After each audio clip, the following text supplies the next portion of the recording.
Chapter 24. Miss Bingley's letter arrived and put an end to doubt. The very first sentence conveyed the assurance of their being all settled in London for the winter, and concluded with her brother's regret at not having had time to pay his respects to his friends in Hertfordshire before he left the country.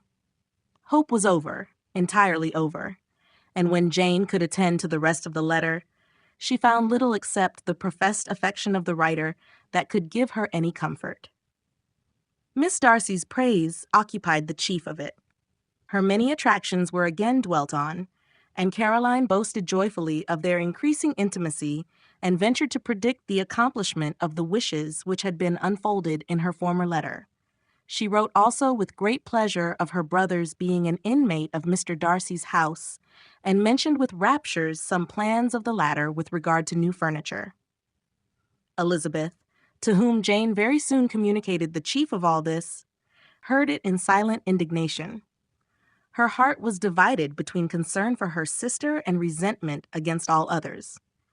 To Caroline's assertion of her brother's being partial to Miss Darcy, she paid no credit. That he was really fond of Jane, she doubted no more than she had ever done, and much as she had always been disposed to like him, she could not think without anger, hardly without contempt, on that easiness of temper, that want of proper resolution, which now made him the slave of his designing friends, and led him to sacrifice his own happiness to the caprice of their inclination. Had his own happiness, however, been the only sacrifice, he might have been allowed to sport with it in whatever manner he thought best. But her sister's was involved in it, as she thought he must be sensible himself. It was a subject, in short, on which reflection would be long indulged and must be unavailing. She could think of nothing else, and yet, whether Bingley's regard had really died away or was suppressed by his friend's interference, whether he had been aware of Jane's attachment or whether it had escaped his observation, whatever was the case, though her opinion of him must be materially affected by the difference, her sister's situation remained the same, her peace equally wounded. A day or two passed before Jane had courage to speak of her feelings to Elizabeth, but at last, on Mrs. Bennet's leaving them together, after a longer irritation than usual about Netherfield and its master, she could not help saying, "Oh, that my dear mother had more command over herself! She can have no idea of the pain she gives me by her continual reflections on him. But I will not repine. It cannot last long. He will be forgot, and we shall all be as we were before." Elizabeth looked at her sister with incredulous solicitude, but said nothing. "You doubt me," cried Jane, slightly coloring. "Indeed, you have no reason. He may live in my memory as the most amiable man of my acquaintance, but that is all. I have nothing either to hope or fear, and nothing to reproach him with. Thank God, I have not that pain. A little time, therefore, I shall certainly try to get the better." With a stronger voice, she soon added, "I have this comfort immediately, that it has not been more than an error of fancy on my side, and that it has done no harm to anyone but myself." "My dear Jane," exclaimed Elizabeth, "you are too good. Your sweetness and disinterestedness are really angelic. I do not know what to say to you. I feel as if I had never done you justice or loved you as you deserve." Miss Bennet eagerly disclaimed all extraordinary merit, and threw back the praise on her sister's warm affection.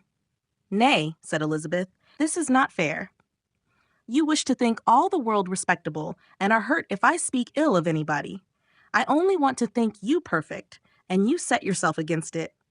Do not be afraid of my running into any excess, of my encroaching on your privilege of universal goodwill. You need not. There are few people whom I really love, and still fewer of whom I think well. The more I see of the world, the more am I dissatisfied with it, and every day confirms my belief in the inconsistency of all human characters and of the little dependence that can be placed on the appearance of merit or sense. I have met with 2 instances lately. One I will not mention. The other is Charlotte's marriage. It is unaccountable. In every view, it is unaccountable.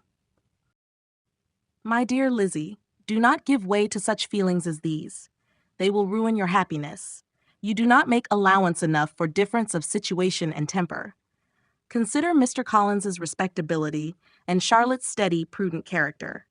Remember that she is one of a large family, that as to fortune, it is a most eligible match, and be ready to believe, for everybody's sake, that she may feel something like regard and esteem for our cousin.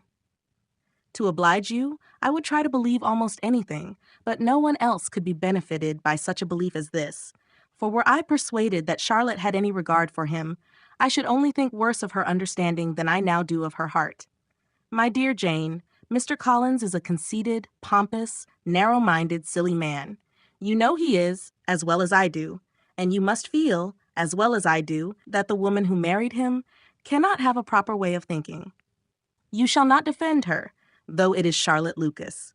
You shall not, for the sake of one individual, change the meaning of principle and integrity, nor endeavor to persuade yourself or me that selfishness is prudence and insensibility of danger, security for happiness. I must think your language too strong in speaking of both, replied Jane, and I hope you will be convinced of it by seeing them happy together. But enough of this. You alluded to something else. You mentioned 2 instances. I cannot misunderstand you, but I entreat you, dear Lizzie, not to pain me by thinking that person to blame and saying your opinion of him is sunk. We must not be so ready to fancy ourselves intentionally injured. We must not expect a lively young man to be always so guarded and circumspect. It is very often nothing but our own vanity that deceives us. Women fancy admiration means more than it does. And men take care that they should. If it is designedly done, they cannot be justified, but I have no idea of there being so much design in the world as some persons imagine. I am far from attributing any part of Mr. Bingley's conduct to design, said Elizabeth, but without scheming to do wrong or to make others unhappy, there may be error and there may be misery. Thoughtlessness, want of attention to other people's feelings, and want of resolution will do the business. And do you impute it to either of those? Yes, to the last.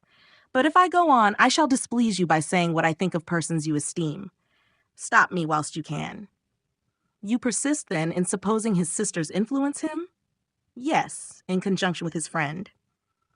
I cannot believe it. Why should they try to influence him? They can only wish his happiness. And if he is attached to me, no other woman can secure it. Your first position is false. They may wish many things besides his happiness. They may wish his increase of wealth and consequence. They may wish him to marry a girl who has all the importance of money, great connections, and pride. Beyond a doubt, they do wish him to choose Miss Darcy, replied Jane, but this may be from better feelings than you are supposing. They have known her much longer than they have known me. No wonder if they love her better. But whatever may be their own wishes, it is very unlikely they should have opposed their brothers. What sister would think herself at liberty to do it, unless there were something very objectionable? If they believed him attached to me, they would not try to part us. If he were so, they could not succeed. By supposing such an affection, you make everybody act unnaturally and wrong, and me most unhappy. Do not distress me by the idea. I am not ashamed of having been mistaken, or, at least, it is light. It is nothing in comparison of what I should feel in thinking ill of him or his sisters. Let me take it in the best light, in the light in which it may be understood. Elizabeth could not oppose such a wish, and from this time Mr. Bingley's name was scarcely ever mentioned between them. Mrs. Bennet still continued to wonder and repine at his returning no more, and though a day seldom passed in which Elizabeth did not account for it clearly, there was little chance of her ever considering it with less perplexity. Her daughter endeavored to convince her of what she did not believe herself, that his attentions to Jane had been merely the effect of a common and transient liking, which ceased when he saw her no more. But though the probability of the statement was admitted at the time, she had the same story to repeat every day. Mrs. Bennet's best comfort was that Mr. Bingley must be down again in the summer. Mr. Bennet treated the matter differently. "So, Lizzie," said he one day, "your sister is crossed in love, I find. I congratulate her. Next to being married, a girl likes to be crossed a little in love now and then. It is something to think of, and it gives her a sort of distinction among her companions. When is your turn to come? You will hardly bear to be long outdone by Jane. Now is your time. Here are officers enough in Meryton to disappoint all the young ladies in the country.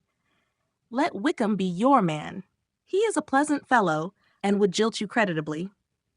"Thank you, sir, but a less agreeable man would satisfy me. We must not all expect Jane's good fortune." "True," said Mr. Bennet, "but it is a comfort to think that whatever of that kind may befall you, you have an affectionate mother who will make the most of it." Mr. Wickham's society was of material service in dispelling the gloom which the late perverse occurrences had thrown on many of the Longbourn family. They saw him often, and to his other recommendations was now added that of general unreserve. The whole of what Elizabeth had already heard, his claims on Mr. Darcy and all that he had suffered from him, was now openly acknowledged and publicly canvassed, and everybody was pleased to know how much they had always disliked Mr. Darcy before they had known anything of the matter. Miss Bennet was the only creature who could suppose there might be any extenuating circumstances in the case.